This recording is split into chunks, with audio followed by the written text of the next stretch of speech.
Episode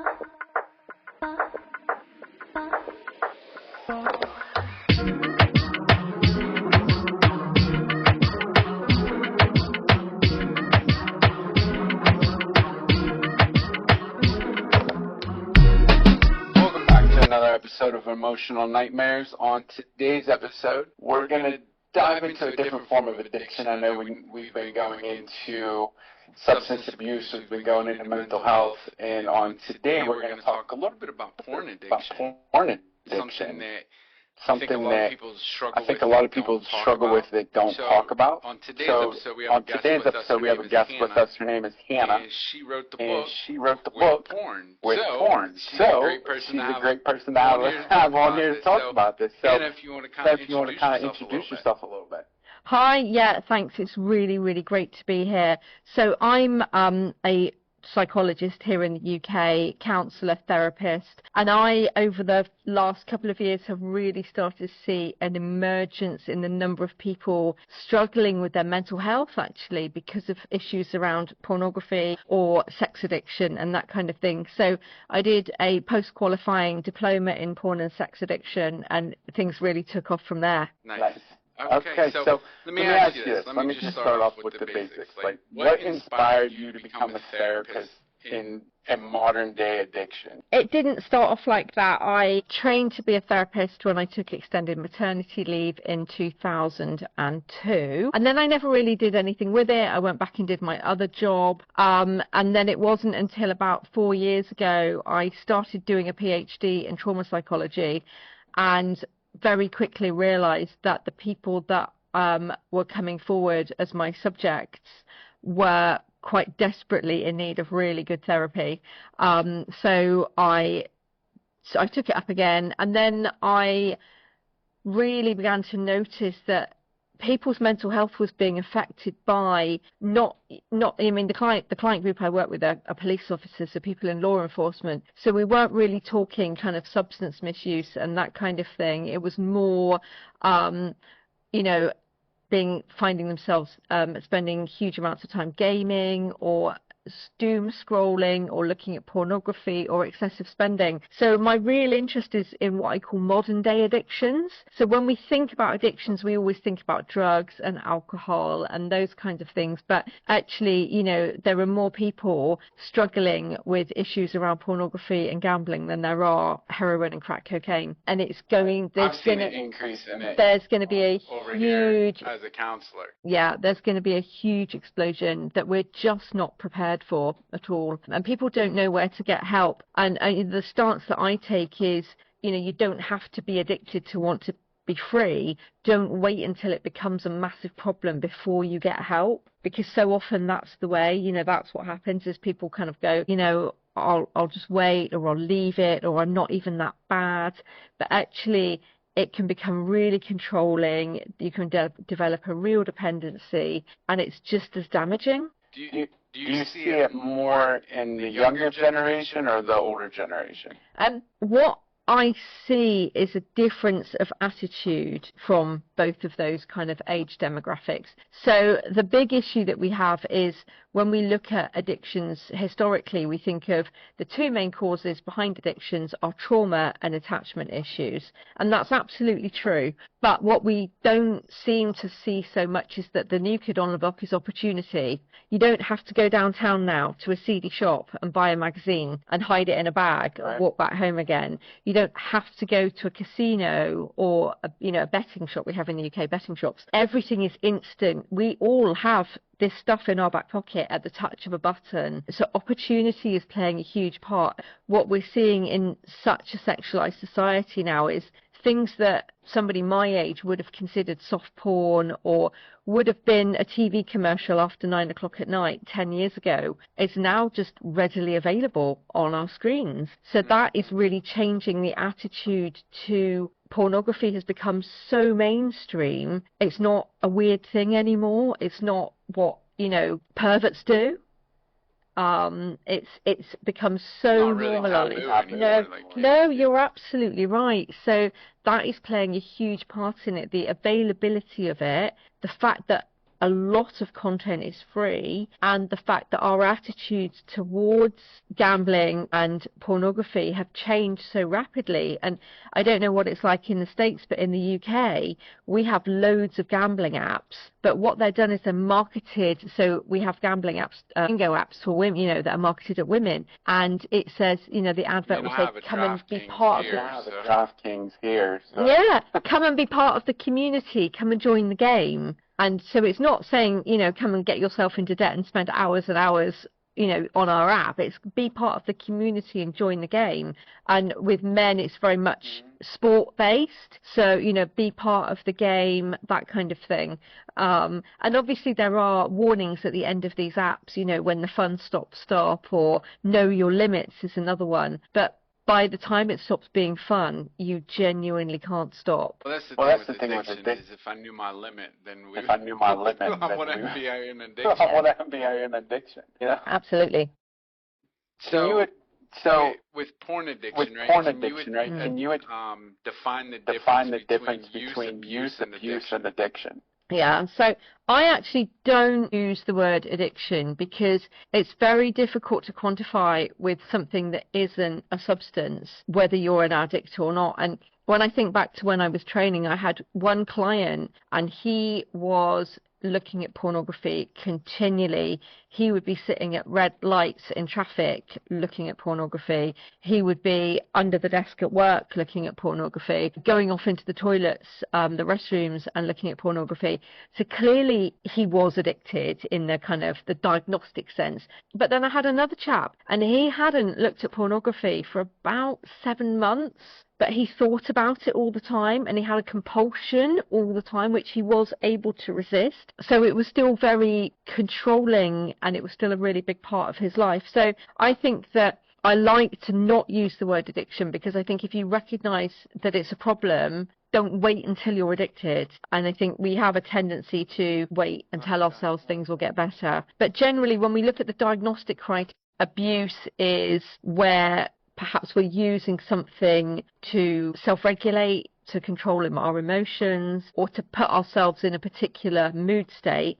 And then abuse is where it becomes financially controlling, life controlling, you know, where we're isolating ourselves from our peers, lying, concealing the behaviour. And obviously more so with pornography because, you know, when you're using heroin or crack cocaine, within 3 weeks, there's a very visual sign that somebody is using those substances. And when actually it's something like pornography or gambling, you don't have those physical signs. But my stance is very much don't wait for it to become an addiction before you get the help that you need.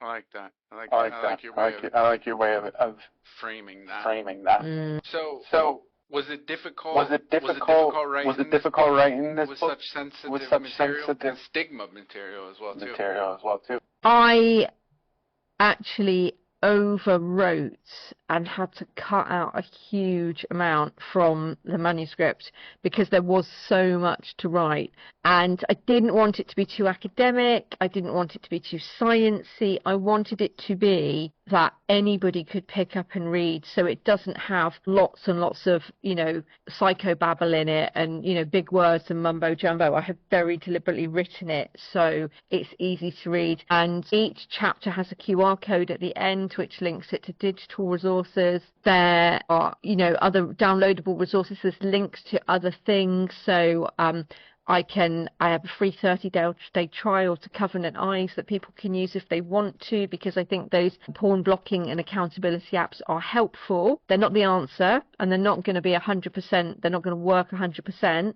But if you utilize those things with other methods, then it's all part of the battle plan, really. But I absolutely loved writing the book because there was. Well, can you walk us through one of the major concepts?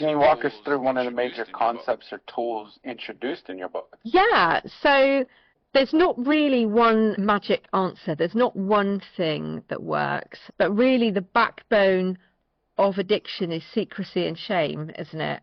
That's the one. Whatever it is that you're battling with will surround you with secrecy and shame, particularly, as I said, where there's no kind of physical presentation of whatever substance addiction it is. So one is, you know, being honest with those around you, because so many people who have got a silent battle struggle on their own because of it.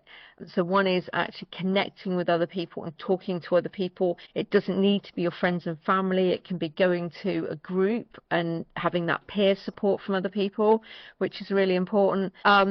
And a key thing is identifying your risk areas. Are you more likely to turn to pornography and gambling if you're on your own, if you've been drinking, if you're feeling lonely or depressed? And being able to really map out what it is that leads you to whatever particular thing that you're led to.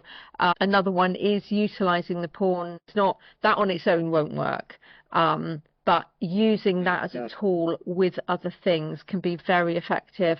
And then actually just being able to put in certain things that will help you move forward. And so often when we are stuck in a situation, it becomes part of our identity. And actually, you have two choices. You can either say, I'm a porn addict, or I'm working really hard to break free, so that you come out of that identity that perhaps you might have carried for a really long time. It's like somebody who says, I've got mental health issues. Well, you might have mental health issues, but if you reframe it to, I have mental health issues and I work really hard each day to stay well, that completely changes the thought process, and that in itself can really help our mood and our self-esteem. So funny you say that, right? Because my next question for you is your opinion, right? So, a couple things.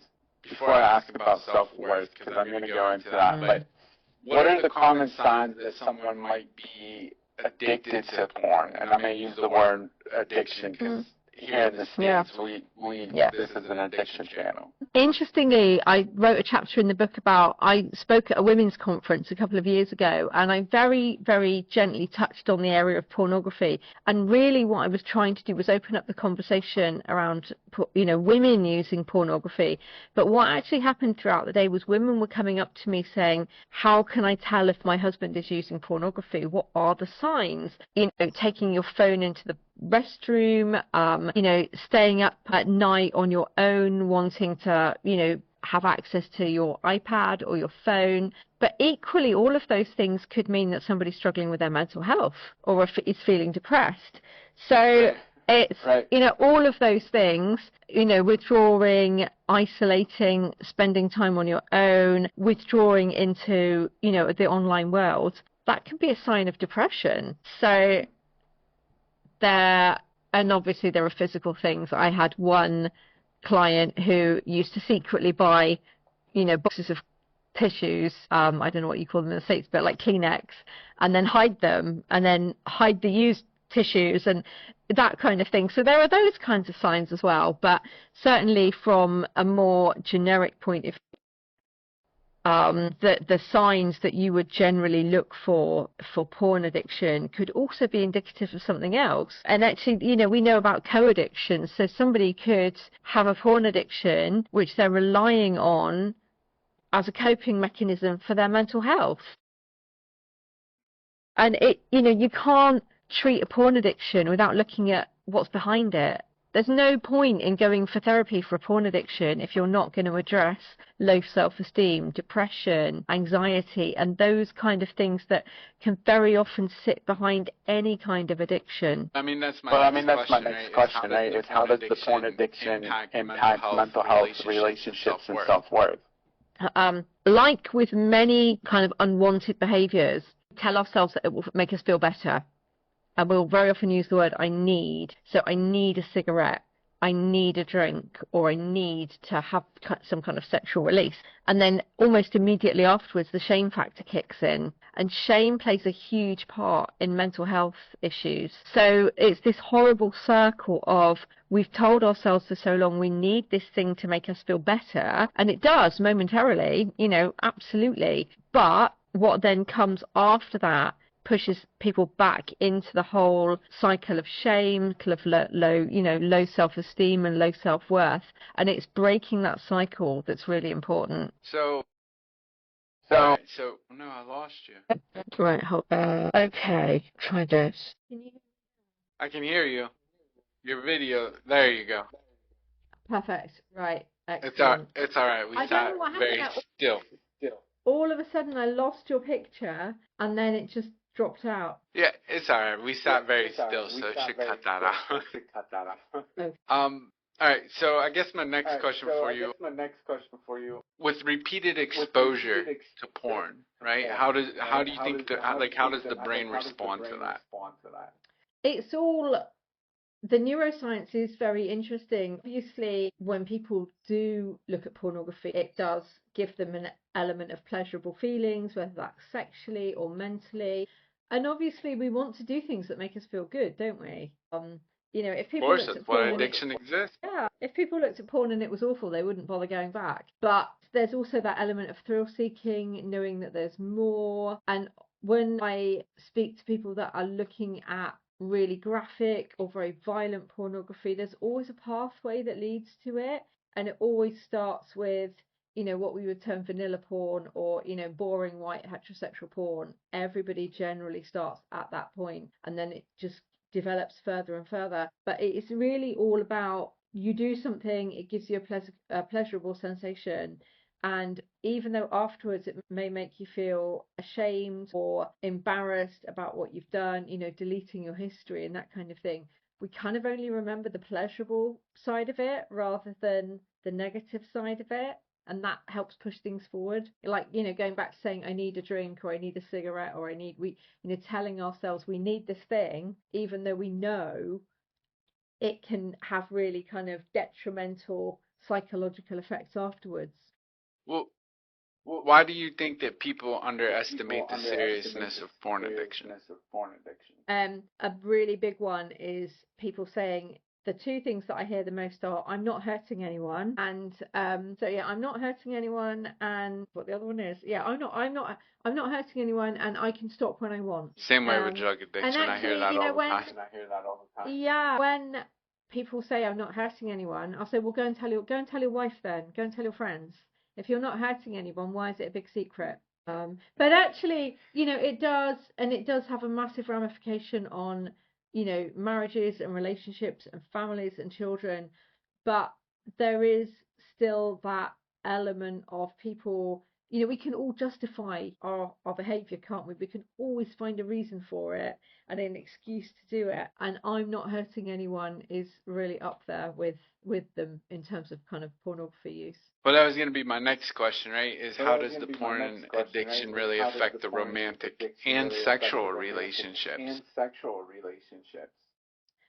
Obviously, there's the secrecy, isn't there? There's the secrecy in the relationship. And, secrets can be almost like a poison coming in and growing and growing and growing. And, that isn't how relationships are designed to be. Having a secret creates a wedge between two people. So that plays a huge part. And then also physically, one of the highest reasons that men under 30 visit their GP or their physician is because of porn-induced erectile dysfunction. And what happens is you become so reliant on pornography and the physical response from pornography that when it comes to because you don't have that, it's just not the same. And many people say, when I have a new client, we do a big diagnostic questionnaire, and all of my clients say they prefer pornography to physical sex. So it doesn't just affect people mentally, it affects relationships, and it affects people physically far more than they realize. And in fact, the number one advert on Pornhub is for Viagra. So it's like you're creating a problem and then you're profiting from that problem. Sounds like big pharma all the way around. Yeah. Would you say social media like OnlyFans and stuff like that, the easy access to porn, how has that changed the landscape of addiction? Again, it's about the availability, the affordability, and I actually wrote my dissertation on OnlyFans, and I wrote it from a harm minimization perspective. Women no longer have to go and work on the streets. They can earn money from their own homes. So when you look at it like that, then the way that the sex industry has changed has meant that women are at less risk, which can only be a good thing. But that doesn't mean to say that all of a sudden the porn industry is brilliant. You know, the porn industry plays a massive part in human trafficking. It plays a massive part in violence and women against girls and those kind of more hidden things. But certainly with only the platform OnlyFans, you know, other platforms are available, but, you know, it's the free content. So people are being able to, they don't even have to, you know, go downtown and buy a magazine. There is so much free content. But those producers of that material aren't doing it out of the goodness of their heart. They're doing it because they want to get money. And it's very much like me and my business. You know, I have my free lead magnets and I have my free content, pushes people into a sales funnel to get people to download my materials, get people to sign up for my, you know, my paid stuff. So it's exactly the same model that I'm using, the same as somebody on OnlyFans. But, you know, the free content is to get followers, to get people in, and to get people, you know, liking. And lots of pornography now is interactive, isn't it? That's what people want, and that's what people are paying for, is having that element of interaction is a massive thing and is really new. You know, you won't get interaction from a top shelf magazine or a DVD, but, you know, it's changing so much that people can become part of the content. And when they become part of the content, what they also do is they align themselves with certain kind of, I don't like the phrase porn stars, but, you know, people who are appearing in this material. So again, that's an attraction to that person who is selling a product, is getting those followers in. So what's your vision for the future of addiction therapy in the digital age? Certainly much more robust work needs to be done with children and young people who are becoming exposed to this stuff at a younger and younger age, are almost normalizing it. Teenage boys now think that strangulation is part of sex because they have seen so much of this kind of content. They don't understand that it isn't part of normal sex. I think for me, what I really want is for people to actually acknowledge that this is a huge, huge problem. And even if you look at the statistics of the number of people accessing pornography, there is very little difference in the Bible Belt of America than there is in other parts of the States. So, you know, it's affecting everybody regardless of their faith or their religious beliefs. And at some point, it is going to go horribly, horribly wrong because, like I say, there are more people struggling with this than there are drugs of abuse, but the help just isn't available. So that proposes an interesting question. So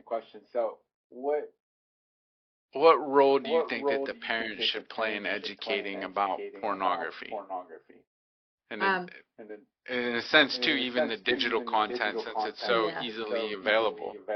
Interestingly, I am a parent and I have adult children, and then I have children who I have 11-year-old twins. And the difference in my parenting, just a decade apart, is vastly different. So with my older children, I was very much around protecting them, you know, not having access to the internet, not having phones, not having iPads. And that meant that when they were old enough to then afford, you know, a phone themselves, they suddenly were just hit around the face with all of this stuff.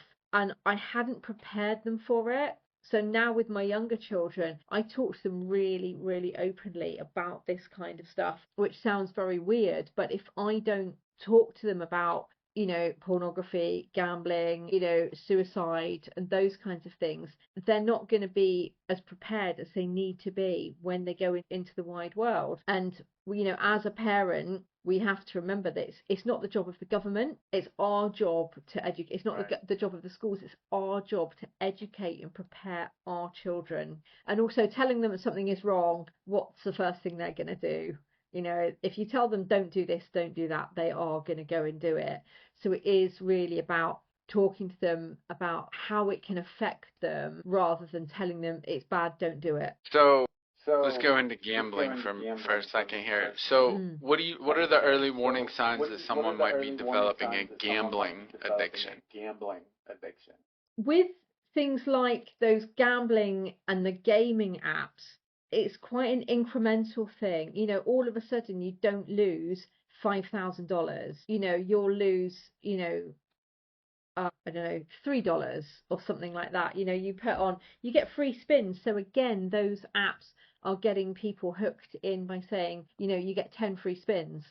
or you get 10 goes or whatever, I don't know what they call it, but so that is a way of getting people through the door. You don't say on the outset, give us $10. You say, we're going to give you something for free. And obviously this is what I do in my business as well. I give people stuff for free, and they may or may not go on to become paid customers. And it's exactly the same with that. And also because they're marketed as games, they don't even call themselves gambling apps.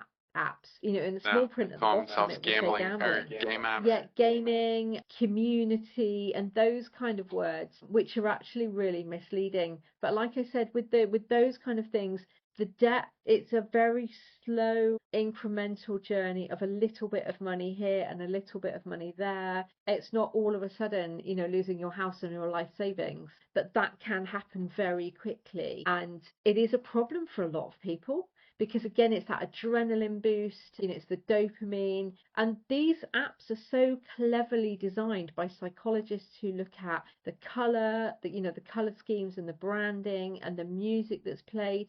And also with the algorithm, if somebody's going to continually lose, they're going to walk away. So if all of a sudden they have a win, the first thing they're going to do is put more money back on to have another go. So those things play a huge part in it as well, in a way that historical gambling or going to a casino or betting on horse racing or, games is very different, because it's designed to bring the person back and to keep them there. Yeah, we have that problem really bad over here. So my part of the country, we are known as like the crystal meth area. And every store around here, every gas station, cigarette shops, everything like that, they have what they call skill games, right? They're basically slot machines. And you'll see everybody in there, so they go hand to hand. Epidemic plus the gambling machines go hand to hand over here. Yeah. And again, those machines in the UK would traditionally have been in fast food outlets and food takeaway shops. So when you're waiting for your order to be prepared, people would do it, but you wouldn't stand in the shop for 6 hours and play that game. Whereas you can lay at home in your bed and do it on your phone for 6 hours. So, the culture of these things has really changed in a way that, it is becoming a huge issue for so many people. Yeah, over here we have them. They're set up 24 hours now, and they're in the cigarette shops, so people can go there, get food, smoke cigarettes, and gamble. It's crazy. It's like little Las Vegas. Yeah. So you talk about shame a lot, right? So what role does the shame play in keeping people trapped in that addiction? It can be really any addiction, the shame cycle. So, like going back to, you do something, but you tell yourself it's going to make you feel better or make you feel good or give you the feeling that you want to feel, and you do it, you momentarily have those feelings, and then you go straight into the shame, the shame cycle, telling yourself things like, oh, I'll never be free, it's part of me, I need it. And all of that kind of self-talk that keeps people trapped in what they're doing, whether it's pornography or something else. And particularly around pornography, there is a shame element attached to it. We don't go down to a restaurant with our friends and go, hey, I spent like 3 hours on Pornhub last night, because it is so stigmatized as well. Or, we say that, pornography has become very mainstream in the fact that we see it everywhere in commercials, on billboards, on social media, on the things that pop up on our phones. But at the same time, the stigma attached to being somebody who is entrenched in pornography use is still really quite prominent, because also we then assume that there's some kind of pervert. So that plays a part in it as well. So how long? Let me rephrase this. Hold on. So how does the recovery look like for porn addiction, right? Because like I know drug addiction, that's what I'm good at. So I know that. But when we're talking like porn addiction, or I guess I understand gambling addiction, but porn addiction specifically, like what does the recovery look like in that? And like everything else, recovery isn't a linear journey for most people. You can't expect to start in point A and get to point B and say in a year's time that's where you're going to be.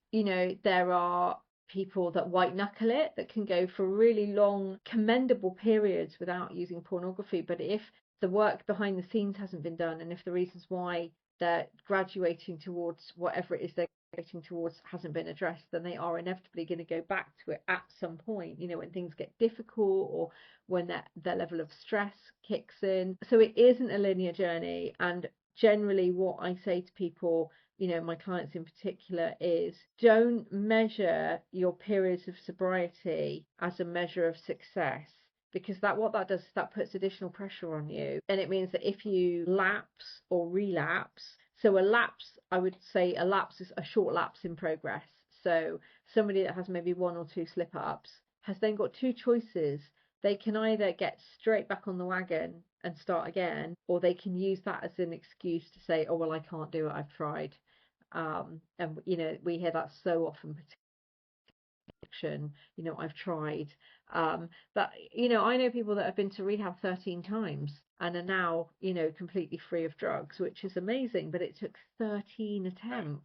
But in terms of the journey of recovery, it's about really doing the underneath work and not just saying, I'm not going to do this or I'm not going to do that. And that's fine. You can give up something. You can go cold turkey on something. But if you don't really address the reasons why you're graduating towards those things, it's going to come back. And there's no right or wrong way of doing it. I generally look at things on a kind of case by case basis. There's quite a lot of diagnostics going on with my clients. What is it they're actually doing and what has led them to that point, and just saying that everybody's journey is different. I agree with that.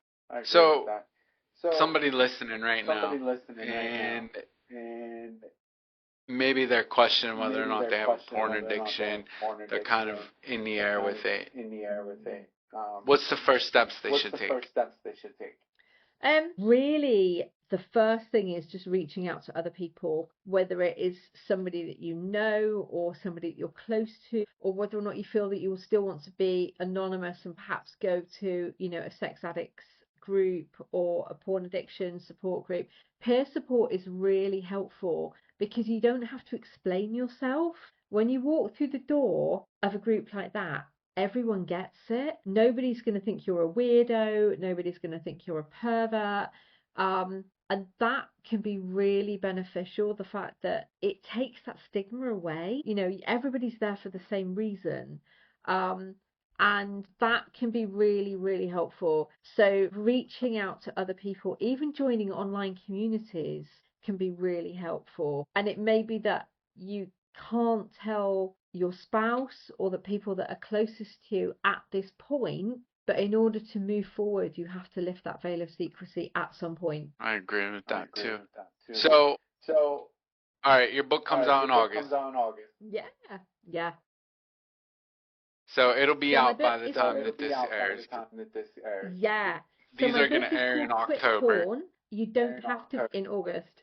My book is called Quit Porn. You don't have to be addicted to want to break free. I like it. Where will we be able to pick it up at?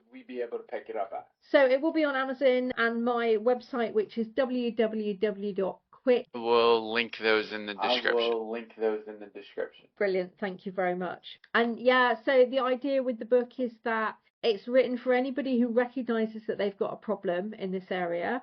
They don't have to be addicted. It's got lots of resources and it's really, really easy to read. That's what we like the best. I like that you took out all the mumbo jumbo on it and made it just straight to the point. That's what we like. So many of the books are very scientific.